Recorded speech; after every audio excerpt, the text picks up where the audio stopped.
ايه يا عبد الحميد؟ بتعمل ايه؟ عامل ايه يا هندسه؟ الحمد ايه لله. الاخبار؟ ايه ده؟ دي عمره مكنه. تمام. هو دي بقى العمره وهو ده البستم اللي بيتصح. ده كده طقم الشامبر راكب اهو.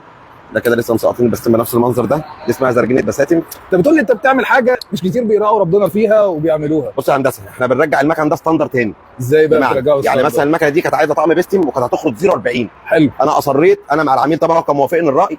بعتنا جبنا 4 بساتم ستاندر ب4 دراع بي ال، وعملنا طقم شميز للموتور. حلو. يبقى كده المكنه دي ستاندر. يبقى لو لا قدر الله عايزه تعمر مره تاني او مرتين كمان، لسه فيها نروح تعمر مره واثنين. غير اما تبقى ايه؟ لو خرجت 040 مش هتعمر تاني. لو خرجت 040 مش خلاص، هتعمر لو لا تاني. قدر الله اي شمبر ضرب جابت زيت الكلام ده كله عمرها ما هتعمر تاني. حلو. تمام. وطبعا احنا بنراعي ضماننا برضه في الكلام ده، الا لما تفك المكنه قول للعميل كل حاجه بوضوح. العميل مثلا عايزه طقم دبرياج وكده كده المكنه مفكوكه. فبالمره يفكها بدل ما يرجع يفك ويتكلف تاني وثالث بالظبط. ورابع. غيرنا برضه طقم دبرياج جديد عشان كان واضح طقم دبرياج كان متهالك يعني خالص انت كده ظبطت له العربيه دبرياج بموتور، يعني كده خلاص ناقص الفتيس بس. واوفر من الشورت بلوك. يعني انا بفكر اجيب شورت بلوك مش مضمون واغلى. يعني ينفع الناس تعمر عربياتها ويستريحوا من غير ما يجيبوا شورت بلوك. ده الافضل بالطريقة دي. بتغير كل حاجه جديد على ايدك. انت يا بخت الناس بتوع الشركه دي. حبيبي يا هندسه، كتر خيرك يا نورتني هندسة.